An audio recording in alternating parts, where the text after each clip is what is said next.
نستعينه ونستغفره ونؤمن به ونتوكل عليه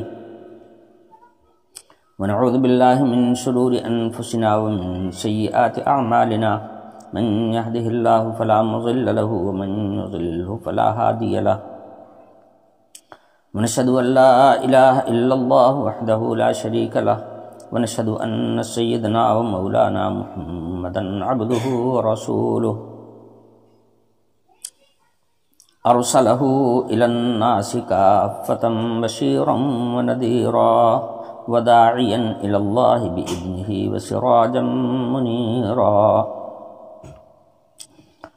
أما بعد فأعوذ بالله من الشيطان الرجيم بسم الله الرحمن الرحيم والجان خلقناه من قبل من نار السموم وإذ قال ربك للملائكة إني خالق بشرا من صلصال من حمأ مسنون فإذا سويته ونفخت فيه من روحي فقعوا له ساجدين فسجد الملائكة كلهم أجمعون إلا إبليس أبى أن يكون مع الساجدين قال يا إبليس ما لك ألا تكون مع الساجدين قال لم أكن لأسجد لبشر خلقته من صلصال من حمأ مسنون قال فاخرج منها فإنك رجيم وإن عليك اللعنة إلى يوم الدين قال رب فأنظرني إلى يوم يبعثون قال فإنك من المنظرين إلى يوم الوقت المعلوم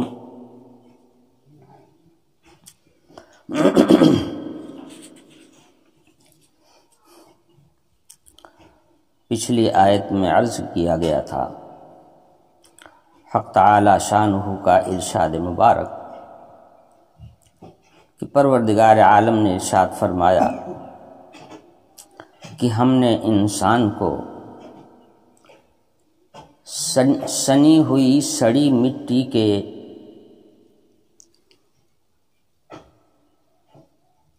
سلسال سے یعنی کھنکتی ہوئی مٹی سے پیدا کیا۔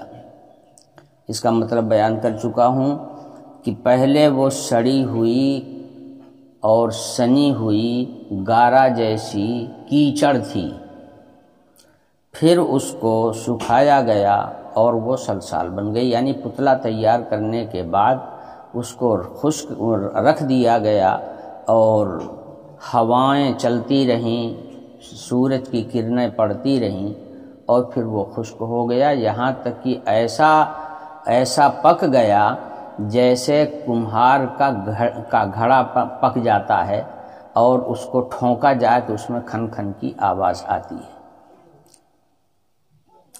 اس سے حق تعالی شانہ نے ابو البشر حضرت آدم علیہ السلام کو پیدا فرمایا، اور اس کے پہلے حق تعالی شانہ ملائکہ کو پیدا کر چکے تھے اور جنات کو پیدا کر چکے تھے، اور ابھی نہیں بہت پہلے حق تعالی شانہ ملائکہ کو پیدا کر چکے تھے اور جنات کو بھی پیدا کر چکے تھے۔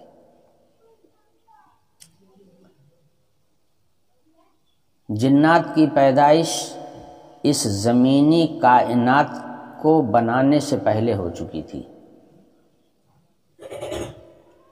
پیچھے میں نے آپ کو بتایا تھا کہ حق تعالی شانہ نے سنیچر کے دن مٹی کو پیدا فرمایا، زمین کو پیدا کیا، اتوار کے دن پہاڑوں کو پیدا کیا، سمار کے دن پیڑ پودوں کو پیدا فرمایا، منگل کے دن مصائب و آلام، بلائیں اور مکارہ یعنی نقصان دہ چیزیں جس سے انسان کو مضرت پہنچتی ہے، یہ بھی تو اللہ ہی کی پیدا کی ہوئی ہیں، اللہ تعالیٰ نے ان کو پیدا فرمایا۔ بدھ کے روز حق تعالی شانہ نے نور کو پیدا فرمایا۔ جمعرات کے روز تمام درند پرند جاندار چوپائے جانور چڑیاں وغیرہ وغیرہ جاندار مخلوقات کو پیدا فرمایا، اور 7ویں دن جمعہ کو حق تعالی شانہ نے حضرت آدم علیہ السلام کو پیدا فرمایا، وہ بھی عصر اور مغرب کے بیچ کے وقت میں۔ تو یہ جتنی مخلوقات آپ کو یہاں زمین کے اوپر دکھ رہی ہیں، یہ سب کی سب حضرت آدم علیہ السلام کی پیدائش کے پہلے تیار کی جا چکی تھی۔ سب سے آخر میں حضرت آدم علیہ السلام کو لایا گیا ہے۔ لایا کیا گیا بلکہ بنایا گیا، ان کی تخلیق کی گئی، ان کو پیدا کیا گیا۔ تو قرآن کہہ رہا ہے کہ اس کے پہلے جنات کی پیدائش ہو چکی تھی۔ آدم علیہ السلام بعد میں آئے، پہلے جنات ہی کا دورہ تھا۔ روایات سے پتہ چلتا ہے کہ اس زمین کے اوپر جنات ہی آباد تھے۔ فرشتوں کو بھی اللہ نے پیدا کیا اور جنات کو بھی پیدا کیا۔ فرشتوں کو آسمان پر بسایا اور جنات کو زمین پر بسایا، مگر ابو الجن جو ابلیس ہے، اس کو حق تعالی شانہ نے اتنا پاور بخشا تھا کہ وہ زمین پر بھی رہتا تھا اور آسمانوں پر بھی جاتا تھا۔ زمین سے لے کے آسمان تک اس کی گزرگاہ تھی، اس کی آماج گاہ تھی۔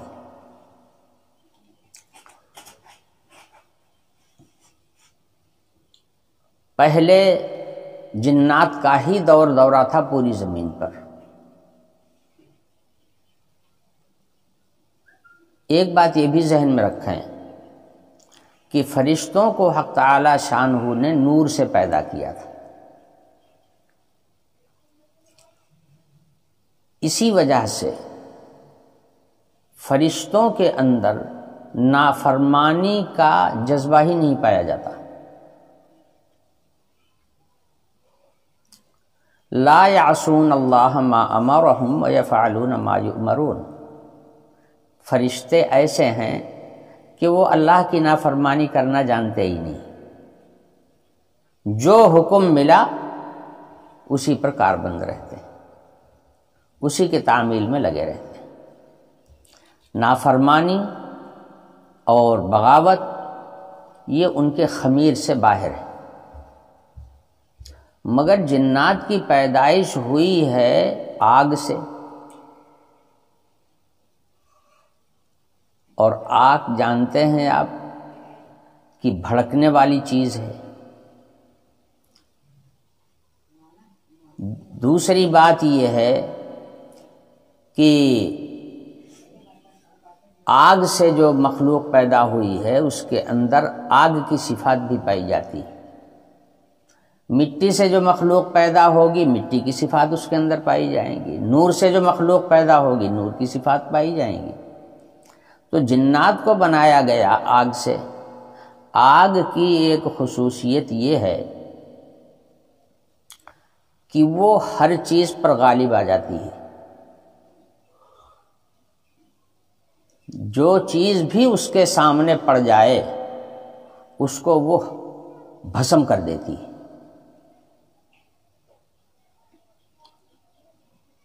آگ کو اگر جلایا جائے تو اوپر کو اٹھتی ہے، بھڑکتی ہے، اوپر کو جاتی ہے۔ جس چیز کو پا جائے اس کو کھا جاتی ہے، جلا ڈالتی ہے۔ گویا آگ کی یہ خصوصیت ہے کہ وہ جہاں رہتی ہے بس خود ہی اکیلے ہی رہنا چاہتی ہے، اور جو چیز اس کے سامنے پڑ جائے گی اس کو نیست و نابود کر دے گی۔ تو اس کے اندر تعلی پائی جاتی ہے، تکبر پایا جاتا ہے، بڑپن پایا جاتا ہے۔ اور یہ تکبر اور بڑپن یہ اتنی خطرناک چیز ہے کہ اللہ تعالی کی اطاعت میں تو یہ زہر ہے۔ ایمان انہی لوگوں کو ملا ہے جن کے دلوں میں تواضع تھی، اور جن لوگوں کے دلوں میں تکبر تھا، بڑپن تھا، ایسے لوگ ہدایت سے محروم رہے ہمیشہ ہر زمانے میں۔ جس نے بھی اللہ کے حکم کے مقابلے میں تکبر دکھایا ہے اس کو ایمان نہیں ملا، وہ ایمان سے محروم رہا۔ تو جنات کی جو تخلیق ہوئی، جنات کو جو پیدا کیا گیا تو وہ آگ سے پیدا کیا گیا،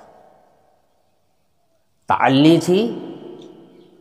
اور ایک بات بتاؤں آپ کو، جن لوگوں کے اندر تکبر ہوتا ہے وہ کسی کو برداشت نہیں کرتے، یہاں تک کہ وہ اپنے بھائی کو بھی برداشت نہیں کرتے، حتیٰ کہ اپنے باپ کو بھی برداشت نہیں کرتے، سمجھے؟ وہ خود رہنا چاہتے ہیں، باقی سب کو پھر اپنے سے نیچے رکھنا چاہتے ہیں۔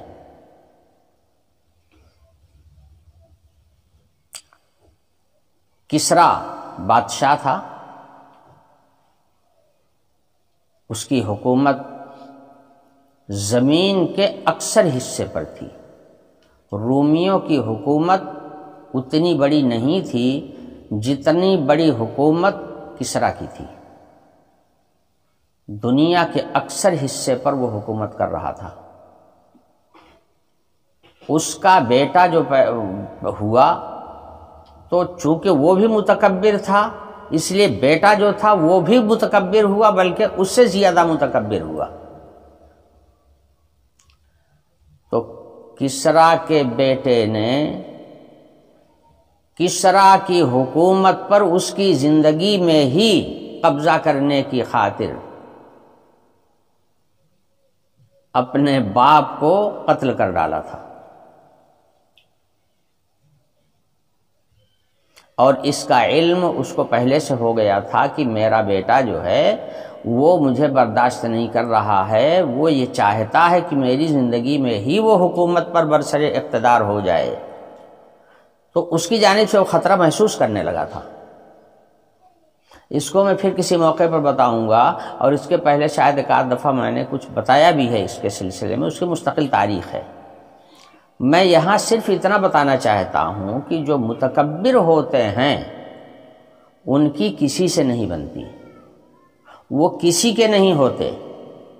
اگر کسی سے دوستی کرتے ہیں اور کسی کو اپنے ساتھ ملاتے ہیں تو ان کی گردن پر چڑھ کر کے وہ اپنا دوسرا مقصد حاصل کرنا چاہتے ہیں، تو گویا استعمال کرنے کے لیے وہ دوستی کرتے ہیں۔ اسی لیے متکبر کی دوستی کسی کے ساتھ قائم نہیں رہتی، جس سے بھی دوستی کرتا ہے تب تک دوستی رہتی ہے اس کی جب تک اس کا کام نکلتا رہتا ہے، اور جب کام نکلنا بند ہو جاتا ہے تو اس کو کنارے لگا دیتا ہے۔ یہ متکبر کی بات ہے۔ اس لیے تکبر سے بہت سے لوگوں کے اندر تکبر کا مادہ ہوتا ہے۔ اگر اللہ تعالیٰ کوئی نعمت ممتاز حیثیت کی دے دیتے ہیں تو ایسے آدمی کے اندر تکبر پیدا ہو جاتا ہے، مگر نبی کریم صلی اللہ علیہ وسلم نے ایسا فارمولہ دیا ہے اپنی امت کو، فارمولہ بھی دیا ہے اور حکم بھی دیا ہے کہ اپنے دل کے تکبر کو مٹاؤ، تکبر کو ہٹا کر اس کی جگہ پر تواضع پیدا کرو۔ اور یہ ایک اختیاری چیز ہے، آدمی چاہے تو اپنے تکبر کو دور کر کے اور تواضع حاصل کر سکتا ہے، اپنے اندر تواضع پیدا کر سکتا ہے۔ تو تواضع سے ہدایت ملتی ہے، تواضع سے ایمان ملتا ہے، تواضع سے اللہ کی معرفت ملتی ہے، اور تکبر سے ایمان سے بھی محرومی رہتی ہے، ہدایت سے بھی محرومی رہتی ہے، خدا کی پہچان سے بھی محرومی رہتی ہے، بلکہ خدا کی پہچان اگر ہو بھی گئی تو ہو جانے کے بعد پھر بھی وہ گمراہ ہو جاتا ہے۔ تکبر اتنی بری چیز ہے، اس لیے کبھی بھی اللہ رسول کے احکام کے سلسلے میں تکبر نہیں دکھانا چاہیے۔ اللہ کے دین کے سامنے اپنا سر جھکا کے رکھنا چاہیے۔ تو جنات کی پیدائش ہوئی آگ سے، آگ کے اندر پایا جاتا ہے تکبر، اس لیے جنات کے اندر بھی تکبر تھا۔ چنانچہ زمین میں جب تک یہ رہے، پوری زمین پر یہ آباد تھے، اور سوائے فساد کے، سوائے جھگڑے کے، سوائے قتل غارت کے، ان کا اور کوئی کام ہی نہیں تھا۔ اللہ کی زمین پر رہ رہے تھے اور فساد برپا کر رہے تھے۔ حق تعالی شانہ کی حکمت بالغہ کا تقاضا ہوا کہ یہ شر و فساد زمین پر سے ہٹایا جائے، اس لیے ایک نئی مخلوق پیدا کرنے کا ارادہ فرمایا جس کو مٹی سے بنایا جائے۔ آگ کی بنائی ہوئی مخلوق جو تھی وہ تو نکمی ہو گئی، وہ تو متکبر ثابت ہوئی، وہ تو شر و فساد کا گھر ہو گئی۔ تو حق تعالی شانہ نے چاہا کہ مٹی سے ایک مخلوق بنائی جائے، اور مٹی کے اندر پائی جاتی ہے تواضع، عاجزی پائی جاتی ہے۔ مٹی کو آپ کھودنے لگیں کبھی انکار نہیں کرے گی، مٹی کو آپ کچلنے لگیں کبھی انکار نہیں کرے گی، مٹی کو ایک جگہ سے دوسری جگہ آپ منتقل کرنے لگیں کبھی انکار نہیں کرے گی۔ اس کے اندر تواضع ہے اور مسکنت ہے۔ حق تعالی شانہ کی حکمت بالغہ نے چاہا کہ مٹی سے ایک مخلوق پیدا کی جائے، ایک بات۔ دوسری بات یہ ہے کہ مٹی میں جان پیدا کر دینا یہ ایک ایسی صفت ہے کہ جو حق تعالی شانہ کی خلاقیت اور صناعیت کی سب سے بڑی دلیل ہے کہ جس چیز کے اندر جان ہونے کا، جاندار بننے کا شک اور شبہ تک نہیں ہے، اللہ پاک ایسی چیز کے اندر جان ڈال دیتے ہیں۔ تو حق تعالی شانہ کی صفت خلق کا بہت بڑا مظہر ہے۔ حق تعالی شانہ نے مٹی سے آدم علیہ السلام کو پیدا کیا۔ تو بہرحال اس سلسلے میں کافی گفتگو ہو چکی ہے، آگے اب چلتے ہیں۔ والجان خلقناہ من قبل من نار السموم، جنات کو پیدا کیا حق تعالی شانہ نے آگ سے۔ وہ آگ کیسی تھی؟ فرمایا جا رہا ہے من نار السموم۔ سموم اس گرم ہوا کو کہتے ہیں جس کے اندر دھواں نہیں ہوتا مگر آگ ہوتی ہے، جس کو اپنے یہاں کی زبان میں کہہ لیجئے لو۔ مگر حضرات مفسرین کا کہنا یہ ہے کہ وہ لو جس سے جنات کو پیدا کیا گیا وہ اس زمین پر چلنے والی لو سے 70 گنا زیادہ گرم تھی۔ دنیا کی جو لو ہے اب چلتی ہے یہ اس لو کی گرمی سے 70 گنا کم ہے۔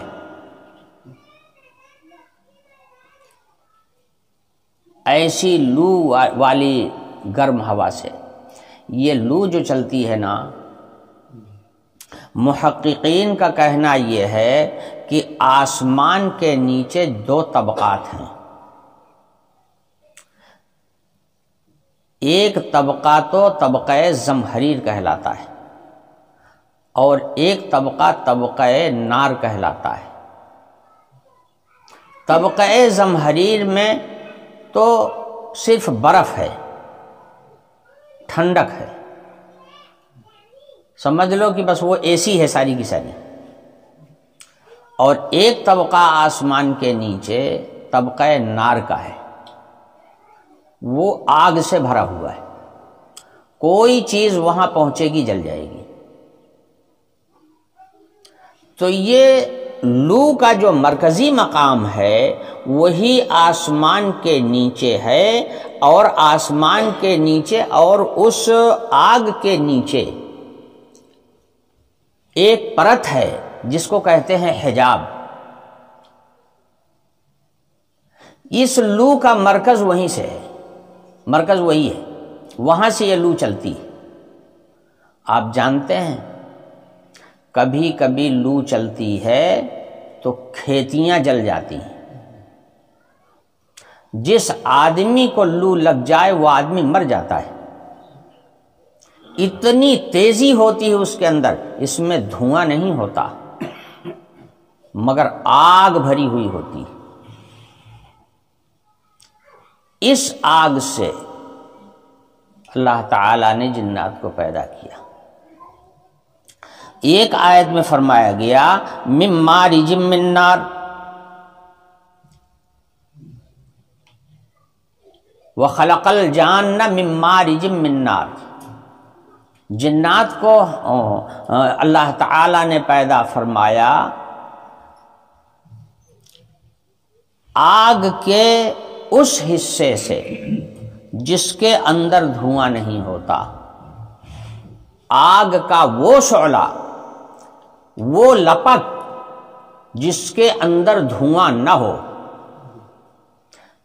دھواں والی آگ دکھتی ہے آنکھ سے، اور بے دھواں والی جو آگ ہوتی ہے وہ آنکھوں سے نظر سے دکھائی نہیں پڑتی، اسی لیے لو چلتی ہے تو آنکھوں سے نہیں دکھتی۔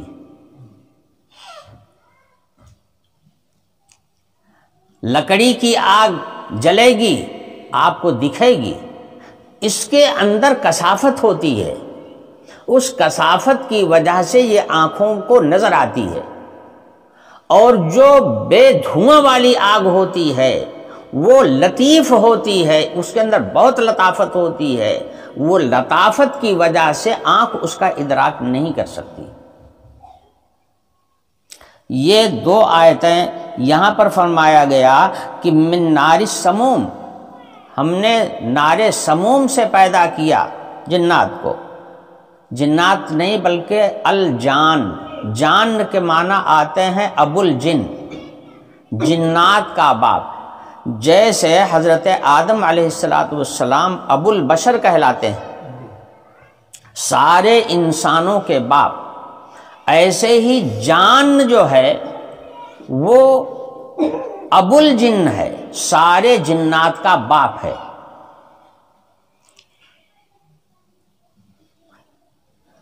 حضرت عبداللہ بن عباس رضی اللہ عنہ کی ایک روایت ہے جس میں یہ ہے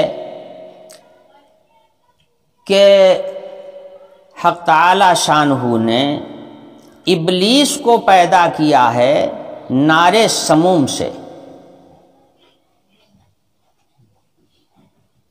الجان، جنات کا جو باپ ہے، اس کو پیدا فرمایا ہے نار سموم سے، اور باقی جنات کو پیدا فرمایا ہے من مارج من نار سے، آگ کے شعلے سے۔ یہ تفصیل حضرت عبداللہ بن عباس رضی اللہ عنہ نے بیان فرمائی ہے۔ اب سوال یہ ہے کہ یہ نار سموم سے جس جان کو پیدا کیا ہے اس جان سے مراد کون ہے؟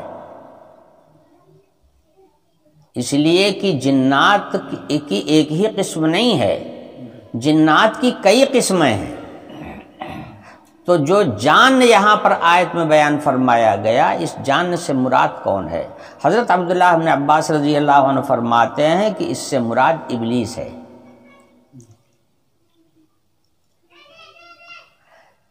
ایک روایت اور بھی ملتی ہے کہ جان جو ہے ابو الجن، یہ فرشتوں کی ہی قبیلے میں سے ایک قبیلہ ہے۔ یعنی ملائکہ کو جب حق تعالی شانہ نے پیدا فرمایا تھا تو دو قسم کے فرشتے بنائے تھے. ایک فرشتہ تو نور سے بنایا تھا، یعنی ایک قسم فرشتوں کی وہ تو نور سے پیدا ہوئی تھی، اور ایک قسم جان کی پیدا فرمایا تھا حق تعالی شانہ نے، اور اس کو نار سموم سے پیدا کیا تھا، بے دھواں والی آگ سے پیدا کیا تھا. یہی وجہ تھی کہ یہ فرشتوں کے بیچ میں رہتا تھا ابلیس، اور زمین سے لے کے آسمان تک کے سارے حالات سے واقف تھا، ہر جگہ اس کا گزر تھا، ہر چیز کو اس نے اپنی آنکھوں سے دیکھا تھا. اور چونکہ اس کی حکومت کا دائرہ پوری زمین تھی، یہ یہاں کا راجا تھا، جب جی چاہتا زمین پر عبادت کرتا اور جب جی چاہتا تو آسمان پر عبادت کرتا، جہاں جی چاہتا وہاں اس کا مسلح بچھا رہتا، اللہ کی طاعت میں اور عبادت میں لگا رہتا تھا. فرشتے اس کو اپنا رہنما سمجھتے تھے، چونکہ اس کی پیدائش آگ سے ہوئی تھی نا، اور آگ کے اندر تعلی پائی جاتی ہے، بلندی پائی جاتی ہے، تو اس اپنی صفتی بلندی کی وجہ سے یہ فرشتوں میں بھی سب سے فائق تھا، اونچا سمجھا جاتا تھا. بعض لوگ تو کہتے ہیں کہ معلم الملکوت کا درجہ اس کو حاصل تھا، کہ فرشتوں کا بھی یہ رہنما بنا ہوا تھا. مگر جب حق تعالی شانہ نے اپنے ارادے کا اظہار فرمایا کہ میں مٹی سے ایک مخلوق پیدا کرنے والا ہوں، جس کو زمین پر ظاہر ہے کہ جب مٹی سے وہ مخلوق بنائی جائے گی تو اس کے رہنے کا مکان بھی زمین ہی ہوگی، بنائی جائے مٹی سے اور رکھی جائے آسمان پر، یہ تو ممکن نہیں ہے. آسمان کی مخلوق جو ہے وہ اس حیثیت کی بنائی جاتی ہے کہ جو آسمان پر رہ سکے، اور مٹی سے جو مخلوق بنائی جائے گی ظاہر ہے کہ وہ زمین پر رہے گی. تو جنات نے یہ محسوس، ابو الجن یعنی ابلیس جو تھا، یہ سارے جنات کا باپ ہے، اس نے یہ محسوس کیا کہ جہاں پر ہماری خدائی چل رہی ہے یا جہاں پر ہماری سلطنت چل رہی ہے، اللہ پاک یہاں دوسری مخلوق پیدا کریں گے تو اب وہ جہاں پر ہماری سلطنت تھی اس سلطنت میں وہ حصے دار ہو جائے گا ہمارا. بس یہیں سے حسد پیدا ہو گیا تھا اس کو، آدم علیہ السلام سے یہ حسد ہو گیا تھا. جو جاگیردار ہوتے ہیں وہی کمزوروں کو کھاتے ہیں، سمجھے؟ کمزور آدمی کسی کو اذیت نہیں پہنچاتا، کسی کو تکلیف نہیں پہنچاتا، لیکن جو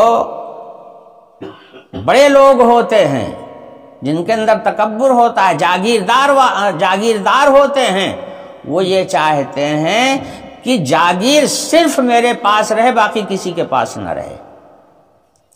اس لیے وہ کمزوروں کا استحصال کرتے ہیں، کمزوروں کو استعمال کرتے ہیں، ان کی زمینوں پر قبضہ کرتے ہیں، ان کے مکانات پر قبضہ کرتے ہیں، ان کو ہر ملکیت سے بے دخل کرنے کی کوشش کرتے ہیں.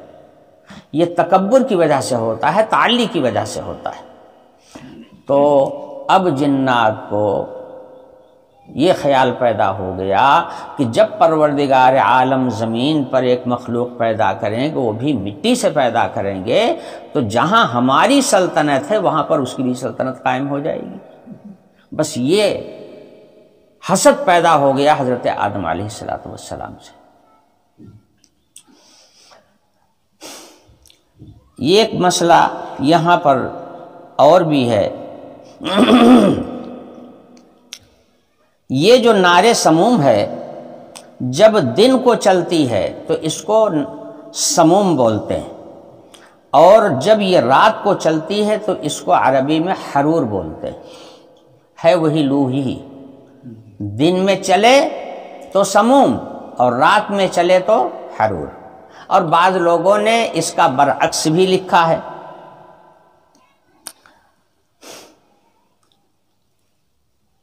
حضرت ابو صالح ایک مفسر ہیں، وہ کہتے ہیں کہ یہ لو کا جو مرکزی مقام میں نے بتایا ابھی کہ آسمان کے نیچے ہی ہے، اور جو یہ بجلی گرتی ہے یہ وہیں سے گرتی ہے۔ جب حق تعالی شانہ کا فیصلہ ہوتا ہے کسی چیز کو تباہ کرنے کا تو بجلی وہیں سے چلتی ہے، اور نیچے ایک آڑ بنی ہوئی ہے جس کے اوپر ہی وہ رہتی ہے، وہ آگ نیچے نہیں آنے پاتی، تو اللہ تعالیٰ نے آڑ بنائی، اسی کو کہتے ہیں حجاب۔ جب اللہ تعالیٰ کا فیصلہ ہوتا ہے کہ وہاں سے صاعقہ چلے اور زمین کے فلاں حصے پر گرے، تو وہ جو پردہ ہے نیچے وہ پردہ پھٹتا ہے، اسی وجہ سے کڑاکے کی آواز ہوتی ہے، خطرناک آواز ہوتی ہے۔ اور آپ نے دیکھا ہوگا کہ بجلی اگر کہیں قریب میں گرتی ہے تو اتنی زبردست کڑک کی آواز ہوتی ہے کہ معلوم ہوتا کان کا پردہ پڑ جائے گا، کھڑا ہوا آدمی بیٹھ جاتا ہے اور بیٹھا ہوا آدمی سہم جاتا ہے، زمین ہل جاتی ہے، اتنی کڑاکے کی آواز ہوتی ہے۔ تو اس کا مرکزی مقام وہی ہے، نہایت گرم چیز ہے، آگ ہے مگر دھواں نہیں ہوتا۔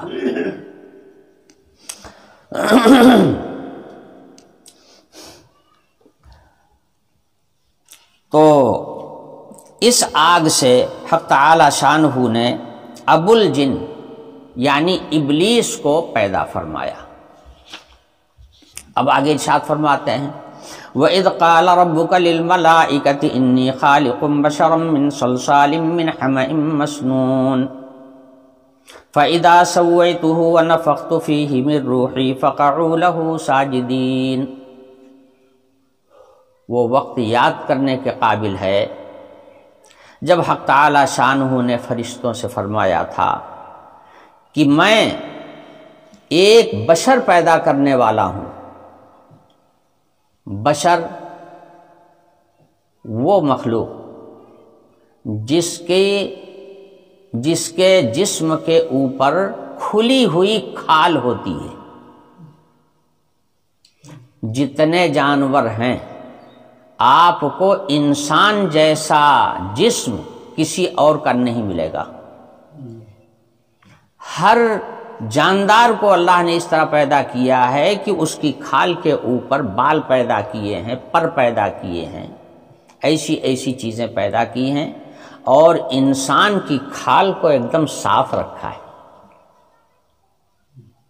سمجھے؟ نہ اس کے اوپر پر ہیں اور نہ اتنے بال ہیں جتنے بال جانوروں کے جسم پر ہوتے ہیں۔ کیوں؟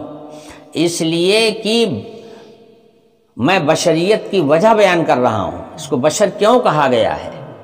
اس کی کھال کو اللہ تعالیٰ نے کھلی ہوئی رکھا ہے، اور چونکہ اس کے اندر حس بھی رکھا ہے، اس لیے کھال جب کھال سے ملتی ہے تو یہ اس سے لطف اندوزی بھی حاصل کرتا ہے۔ اور جانوروں میں اور مخلوقات میں یہ بات نہیں ہے، اسی لیے اس کو مباشرت کہتے ہیں۔ جب کھال سے کھال ملتی ہے تو اس کو ایک لذت ملتی ہے۔ یہ خصوصیت صرف انسان کی ہے، یہ خصوصیت کسی اور جانور میں نہیں ہے، کسی اور جاندار میں نہیں ہے۔ اس لیے حق تعالی شاہ نے اس کی اس خصوصیت کو بیان فرمایا جو سوائے انسان کے اور کسی کے اندر نہیں پائی جاتی۔ تو فرمایا انی خالق بشرا، میں بشر پیدا کرنے والا ہوں۔ کس چیز سے پیدا کروں گا؟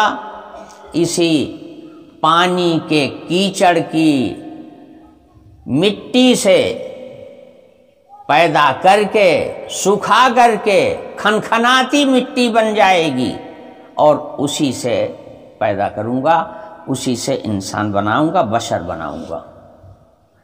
حق تعالی شانہ نے اپنے ارادے کا اظہار فرما دیا، ساتھ ساتھ یہ بھی ارشاد فرمایا کہ جب میں اس کو تیار کر کے مکمل کر دوں، اس کے اندر اپنی روح ڈال دوں، وَنَفَخْتُ فِيهِ مِن رُوحِي، جب میں اس کو درست کر دوں اور اپنی روح اس کے اندر ڈال دوں، فَقَعُوا لَهُ سَاجِدِينَ، تو تم سب کے سب اس کے سامنے جھک جانا،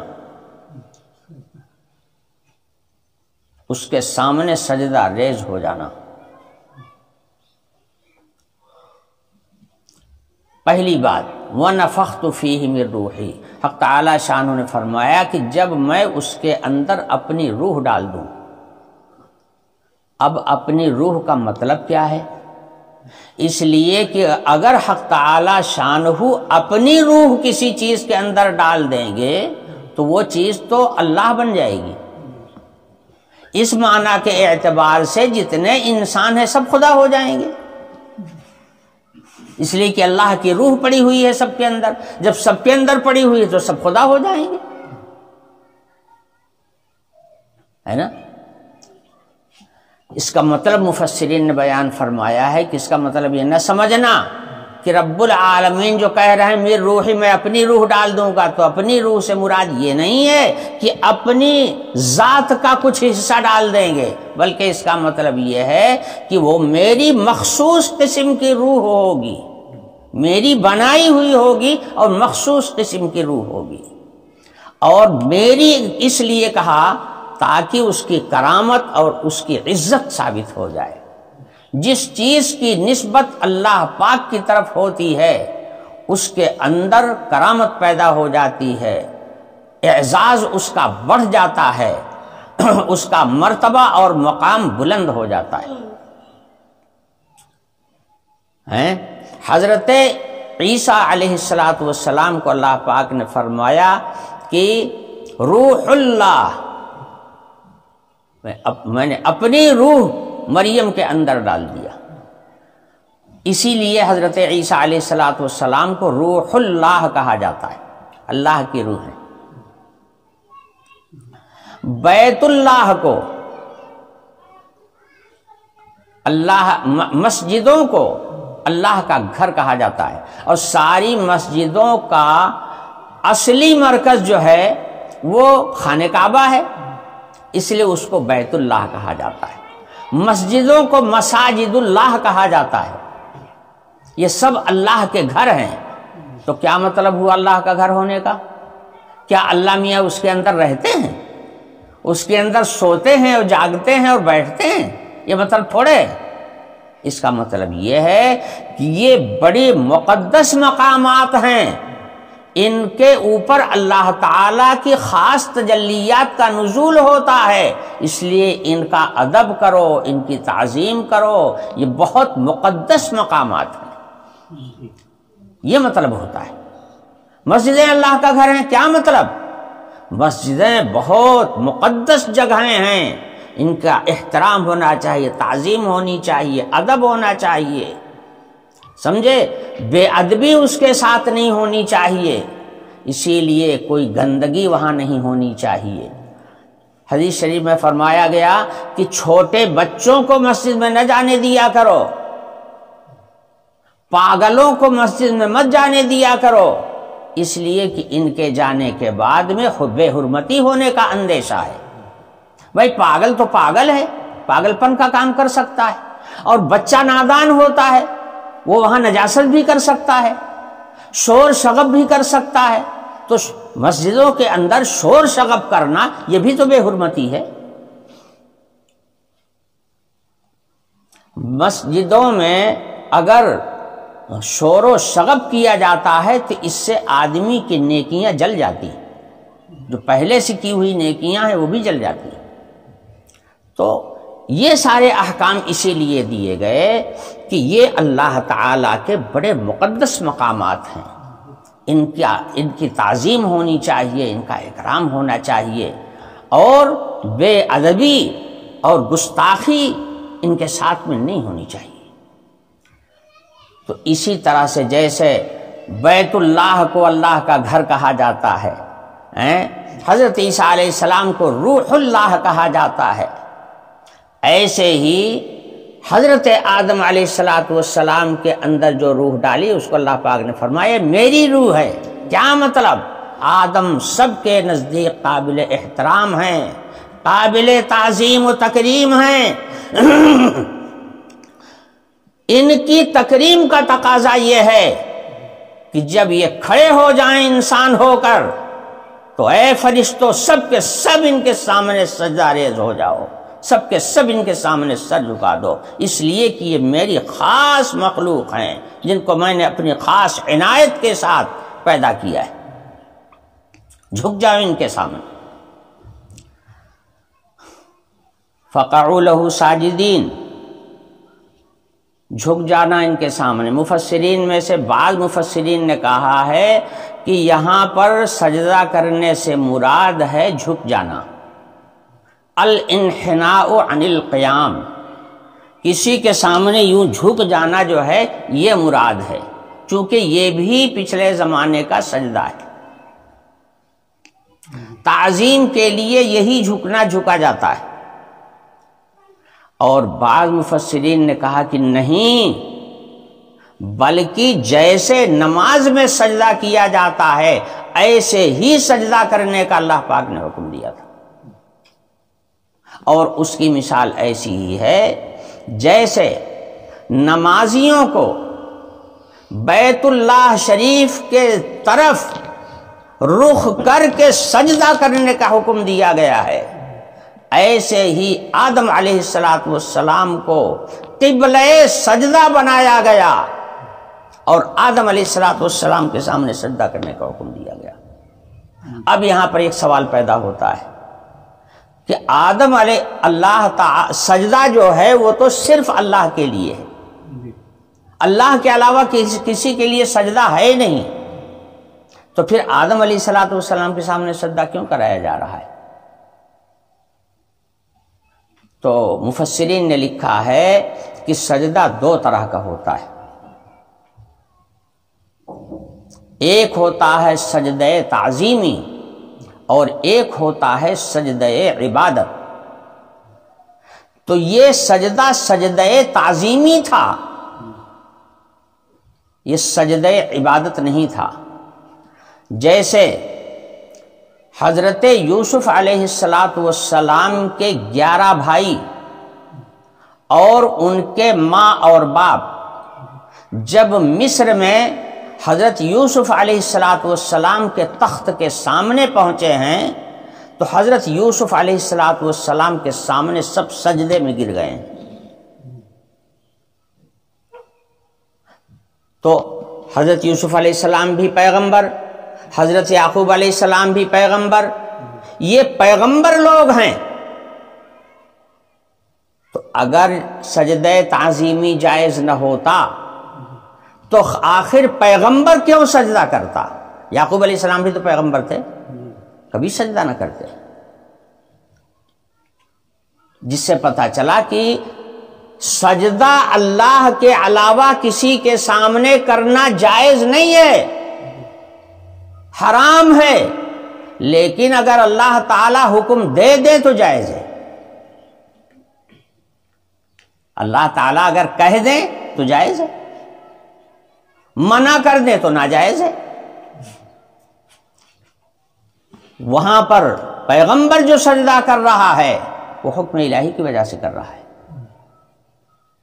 خواب دیکھا تھا حضرت یوسف علیہ السلام نے، نبی کا خواب سچا ہوتا ہے۔ حضرت یوسف علیہ السلام نے خواب میں یہی دیکھا تھا کہ 11 ستارے اور شمس و قمر، سورج اور چاند سب کے سب میرے سامنے سجدہ کر رہے ہیں، یہ اسی کی تعبیر تھی۔ سورج چاند سے مراد حضرت یوسف علیہ السلام کے ماں اور باپ تھے، اور 11 ستاروں سے مراد ان کے 11 بھائی تھے، سمجھے؟ نبی کا خواب جو ہوتا ہے وہی ہوتا ہے، تو گویا وحی الہی کے مطابق وہ سجدہ ہو رہا تھا، کیسے کہہ دیا جائے گا کہ یہ شرک ہے؟ تو سجدہ دو طرح کا ہوتا ہے، ایک سجدہ تعظیمی ہوتا ہے، ایک سجدہ عبادت ہوتا ہے۔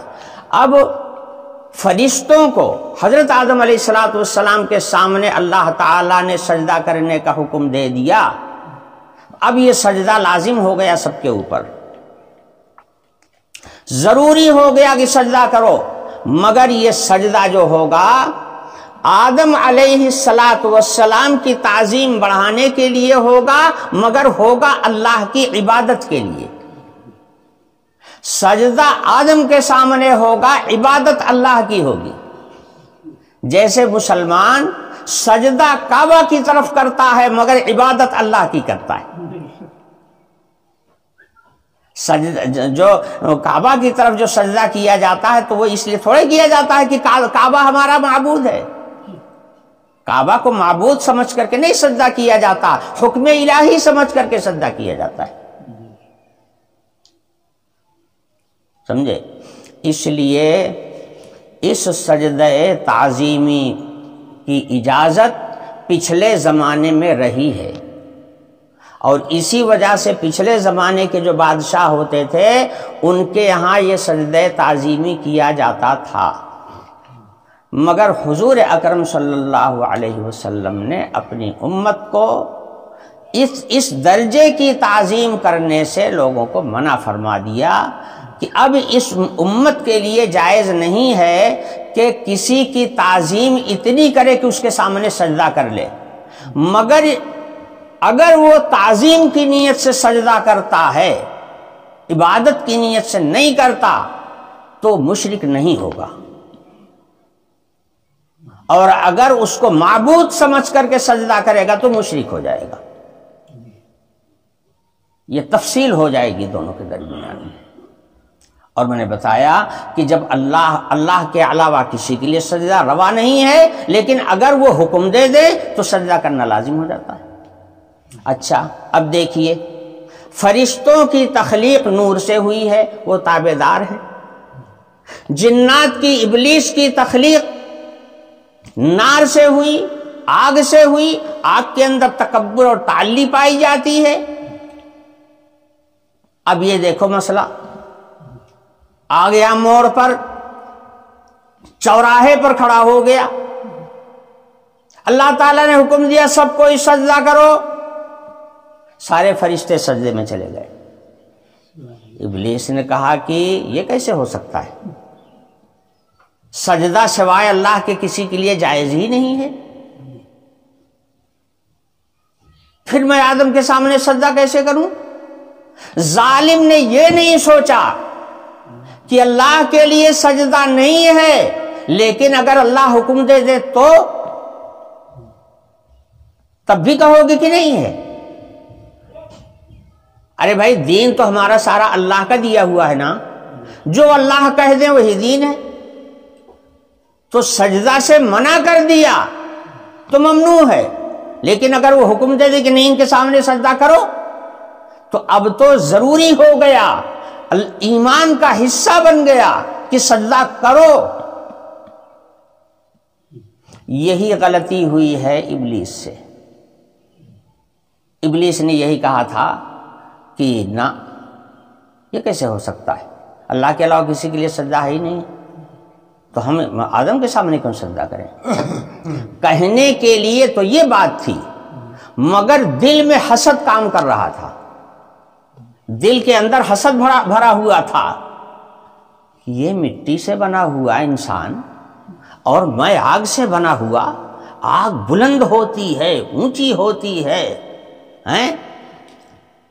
آگ لطیف ہوتی ہے، مٹی کثیف ہوتی ہے، مٹی رذیل ہوتی ہے، مٹی ذلیل ہوتی ہے، اور سب سے بڑی بات یہ ہے کہ کثافت بھری ہوتی ہے اس کے اندر۔ تو میں اونچا، میں اس نیچ کے سامنے سجدہ کروں؟ جیسے برہمن اور ٹھاکر کہتے ہیں کہ چمار کے کنویں سے بھی پانی نہیں پیا جا سکتا، اس لیے کہ ہم بڑے ہیں، اور یہ بڑے ذلیل لوگ ہیں، اگر ان کے کنویں سے پانی پی لیا تو ہماری بڑائی ساری ختم ہو جائے گی۔ اور اقتدار حاصل کرنے کے لیے، کرسی حاصل کرنے کے لیے، اوٹ حاصل کرنے کے لیے چمار کے برتن میں جا کے کھانا بھی کھا لیتے ہیں۔ یہ ہوتی ہے تعلی۔ تو ابلیس کی تخلیق چونکہ آگ سے ہوئی تھی اور آگ کے اندر تعلی پائی جاتی ہے، اس لیے حضرت آدم علیہ السلام سے ایک تو حسد تھا، دوسرے اس کے اندر تعلی بھری ہوئی تھی، اس نے سجدہ کرنے سے انکار کر دیا۔ اسی کو قرآن کہہ رہا ہے فَسَجَدَ الْمَلَائِكَةُ كُلُّهُمْ أَجْمَعُونَ، جتنے فرشتے تھے سب سجدہ ریز ہو گئے، سجدے میں چلے گئے، سارے کے سارے ایک ساتھ، یعنی بیک وقت سجدے میں جھک گئے، کوئی باقی نہیں بچا الا ابلیس، سوائے ابلیس کے۔ یہ کھڑا رہا، یہ سجدے میں نہیں گیا۔ حق تعالی شانہ نے فرمایا یا ابلیس ما لک الا تکون مع الساجدین، اے ابلیس، ابھی تک تو دیکھیے اس کو جان کہا جا رہا تھا، ابو الجن اس کا نام دیا گیا تھا، اور سجدے سے انکار کر دینے کے بعد حق تعالی شانہ اب اس کو جان نہیں کہہ رہے ہیں، ابو الجن نہیں کہہ رہے ہیں۔ دیکھو نافرمانی کرنے کے بعد میں آدمی کی اوقات گر جاتی ہے، ترنت گر جاتی ہے، دیر نہیں لگتی۔ فرما بردار تھا تو ابو الجن کہا جاتا تھا، اور نافرمانی کر گیا تو اب کیا فرما رہے اللہ پاک، یا ابلیس، او ابلیس، بتا تو نے کیوں سجدہ نہیں کیا؟ سب سجدہ ریز ہوئے، تو نے سجدہ کرنے والوں میں شامل ہونے سے انکار کیوں کیا؟ تو کیا جواب دیتا ہے، لم اکن لاسجد لبشر خلقتہ من صلصال من حمأ مسنون، میں ایسے بشر کو سجدہ نہیں کر سکتا ہوں جس کو آپ نے سڑی ہوئی ذلیل مٹی سے، بدبودار بدرنگ مٹی سے بنا کر کے، سکھا کر کے کھنکھناتی ہوئی مٹی بنا دیا، اور اس کے اندر آپ نے روح ڈال دی، ہے تو مٹی ہی، وہ بھی سڑی ہوئی بدبودار مٹی، اتنی ذلیل مٹی سے بنے ہوئے بشر کے سامنے میں کیسے سجدہ کر سکتا ہوں؟ بس گیا شیطان مارا ایک سجدہ کے نہ کرنے میں، اگر لاکھوں برس سجدے میں سر مارا تو کیا مارا؟ تھوڑی سی عبادت کیا تھا ابلیس نے، لاکھوں سال اس نے اللہ کے سامنے سر جھکایا تھا، زمین کا کوئی چپا باقی نہیں تھا جہاں اس نے سجدہ نہ کیا ہو، آسمانوں پر بھی سجدہ ریز تھا، زمین پر بھی یہ سجدے کیا کرتا تھا اللہ کے لیے، اتنا بڑا عبادت گزار تھا، مگر ایک نافرمانی کیا، اللہ کے حکم کی ایک خلاف ورزی کر گیا، بس اسی وقت رادہ درگاہ کر دیا گیا، پھٹکار ڈال دی گئی اور جنت سے نکال دیا گیا، آسمانوں سے نکال دیا گیا، فرشتوں کے بیچ میں جو رہا کرتا تھا وہاں سے نکال دیا گیا۔ حق تعالی شانہ نے فرمایا فَخْرُجْ مِنْهَا فَإِنَّكَ رَجِيمٌ، بس بھاگ یہاں سے، ہٹ، نکل جا یہاں سے۔ کہاں سے نکل جا؟ فرشتوں کی جماعت سے نکل جا، آسمانوں پر آنے سے نکل جا، جنت سے نکل جا، اب یہاں تیری گنجائش نہیں ہے، سمجھے؟ آدمی عمر بھر اطاعت کرتا رہے مگر ایک حکم کی خلاف ورزی آمنے سامنے سے کر دے، ساری اس کی تابعداری اور اطاعت پر پانی پھر گیا، سب بیکار ہو کر کے رہ گیا۔ اسی لیے بندے کو ہمیشہ اللہ کا مطیع فرما بردار رہنا چاہیے، کبھی بغاوت کا طریقہ اختیار نہیں کرنا چاہیے۔ مخالفت کا طرز اختیار نہیں کرنا چاہیے، بلکہ طاعت اور فرما برداری کا رویہ اختیار کرنا چاہیے۔ تو فرمایا فَاخْرُجْ مِنْهَا فَإِنَّكَ رَجِيمٌ، نکل یہاں سے تو مردود ہے، فَإِنَّكَ رَجِيمٌ وَإِنَّ عَلَيْكَ اللَّعْنَةَ إِلَىٰ يَوْمِ الدِّينِ، اور تیرے اوپر لعنت ہوتی رہے گی قیامت تک، تیرے اوپر لعنت ہوتی رہے گی قیامت تک۔ اب دیکھو گناہ کوئی کرے، لوگ کہتے ہیں کہ شیطان نے بہکا دیا، کوئی انسان نافرمانی کرنے لگے تو لوگ کہتے ہیں کہ ارے انسان تھوڑا ہے تو شیطان ہے، یہ کیا ہے، لعنت ہی تو ہے۔ آسمانوں پر بھی اس پر لعنت ہوتی رہتی ہے، زمین پر بھی لعنت ہوتی رہتی ہے۔ زمین پر مسلمان تو لعنت کرتے، مسلمان تو برے کام کو شیطان کہتا ہی ہے، برائی کرنے والے کو بھی شیطان کہہ دیتا ہے، اور برائی پر اکسانے کا ذمہ دار شیطان کو ٹھہرا دیتا ہے۔ مسلمان تو کرتا ہی ہے، یہ کافر اور مشرک جو ہے نا وہ بھی ایسے لوگوں کو شیطان کہتا ہے۔ مسلمان کہے تو کہے، یہ مشرک اور کافر جو میں نے خود سنا ہے، کہتے ارے فلانا جو ہے وہ انسان نہیں ہے یار، تو شیطان ہے، اور تو یہ خود بھی شیطان ہے، لیکن ابلیس کو شیطان کہہ رہا ہے۔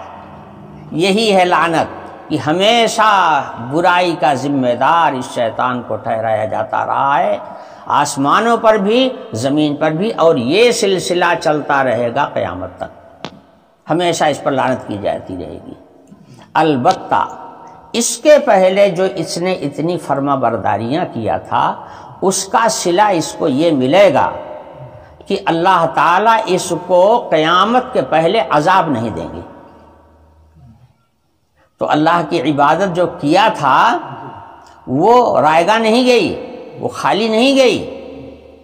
اللہ چاہتے تو جس وقت اس نے نافرمانی کیا تھا اسی وقت اس کو ہلاک کر دیتے، ختم ہو گیا ہوتا، مگر اللہ نے ہلاک نہیں کیا، اس کے اوپر کوئی عذاب بھی نازل نہیں کیا، بس اتنا کیا کہ لعنت کا طوق اس کے گردن میں ڈال دیا، بس یہی ہے اس کی سزا، باقی اللہ نے کوئی بڑی سزا اس کو نہیں دیا، اس لیے کہ بہت دنوں تک اس نے اللہ کی عبادت کیا تھا۔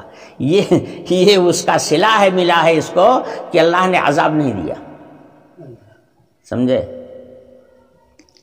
ہاں قیامت تک۔ اچھا آگے آیت آ رہی ہے، اپنے کیے پر شرمندہ بھی نہیں ہوا کہ مجھ سے غلطی ہو گئی۔ اگر آدمی گناہ کرنے کے بعد میں اپنی غلطی کا احساس کر لے، شرمندہ ہو جائے اور توبہ کر لے، تو حق تعالی شانہ سے بڑا توبہ کا قبول کرنے والا کون ہے؟ مگر اس کو شرمندگی بھی نہیں ہوئی کہ میں نے اللہ کی نافرمانی کیا ہے۔ تو اب آگے کیا کہتا ہے؟ کہتا ہے رب العالمین اسی آدم کی وجہ سے میرے اوپر یہ لعنت آئی ہے، اب میں آپ سے ایک درخواست کرتا ہوں کہ مجھے مہلت دی جائے،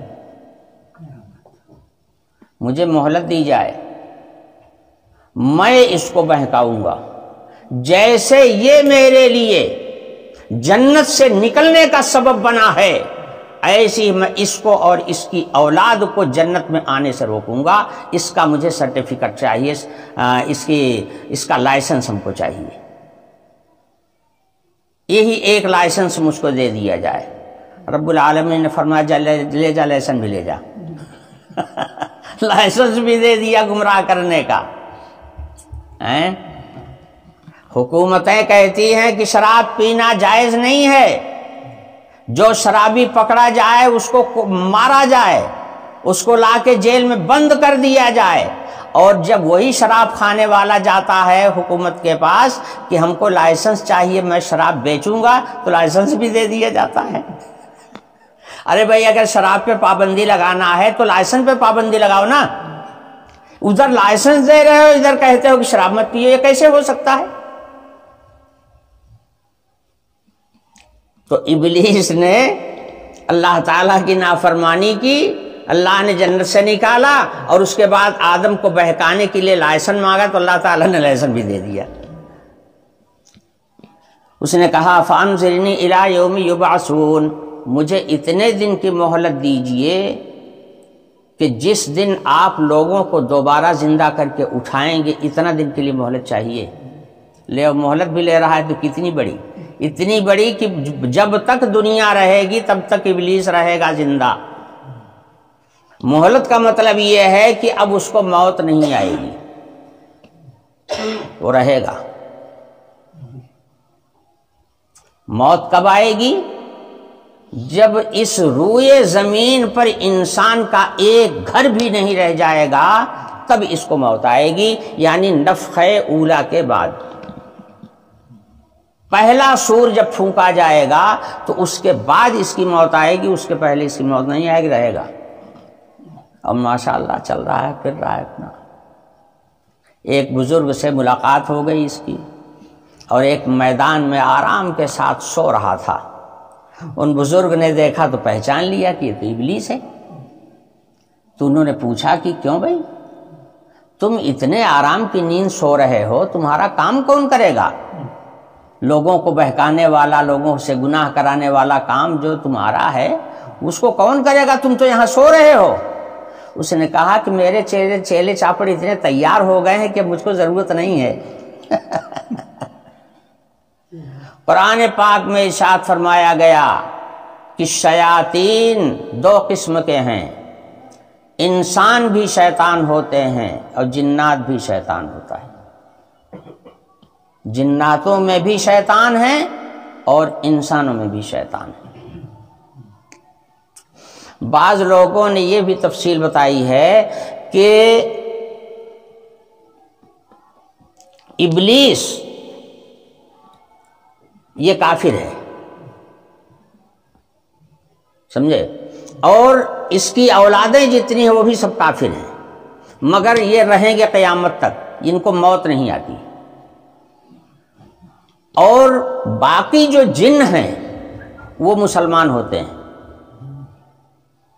وہ مسلمان ہوتے ہیں اور فرما بردار ہوتے ہیں، وہ جیتے اور مرتے بھی رہتے ہیں۔ ایک قسم جنات کی ایسی بھی ہے کہ جو جیتے مرتے بھی رہتے ہیں، توالد و تناسل بھی ہوتا رہتا ہے، مگر ابلیس کے یہاں توالد و تناسل نہیں ہے اور نہ موت ہے۔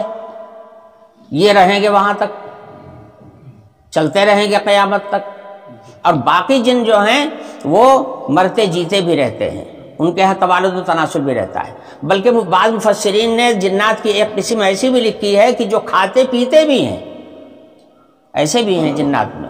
گویا جنات کی کئی جنسیں ہیں، ان جنسوں میں بعض جنسیں ایسی ہیں کہ جو کھاتے پیتے بھی ہیں، آرام بھی کرتے ہیں، اور ان کے یہاں بچوں کی پیدائش وغیرہ بھی ہوتی ہے۔ اور قرآن پاک نے دو تقسیم تو خود ہی بیان کر دی ہے۔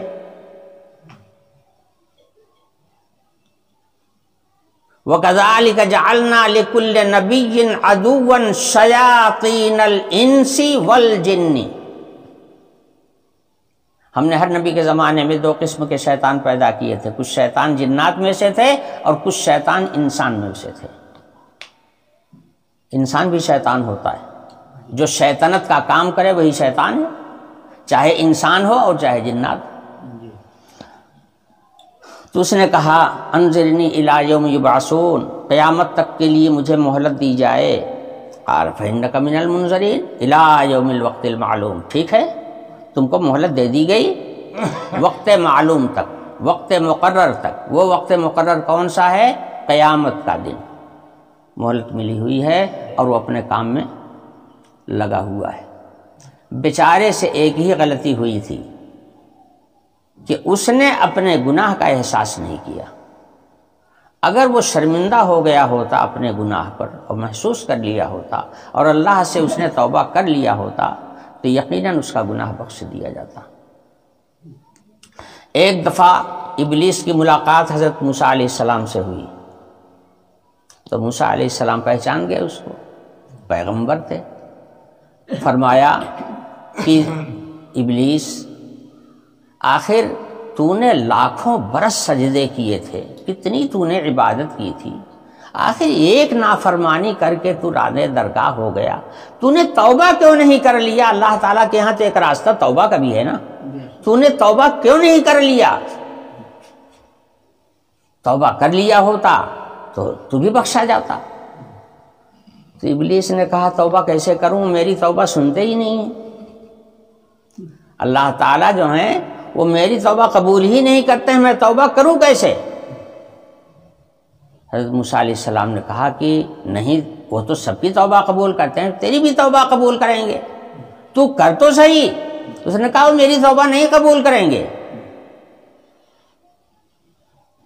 تو حضرت موسیٰ علیہ السلام گئے کوہ طور پر، اللہ تعالیٰ سے درخواست کی کہ پروردگار آپ نے لاکھوں کروڑوں کو بخشا ہے، ایک تیرا بندہ ابلیس جو ہے وہ تیرا بندہ ہی تو ہے، ہو گئی غلطی اس سے بیچارے کو معاف کر دیجئے اور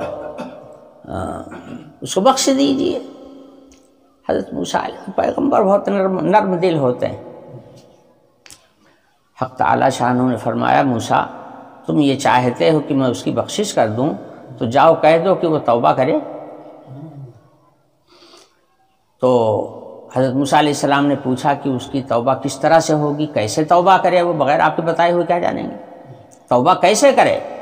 فرمایا کہ توبہ اس طرح کرے کہ حضرت آدم علیہ السلام کی قبر کے سامنے جا کر کے وہاں سجدہ کر لے، میں اس کی توبہ قبول کر لوں گا۔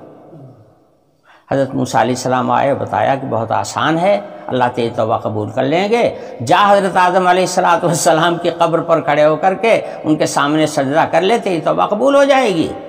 جنات نے کہا دیکھیے جب آدم سامنے تھے تب تو میں نے سجدہ کیا نہیں، اب میں ان کی قبر پہ سجدہ کرنے جاؤں گا؟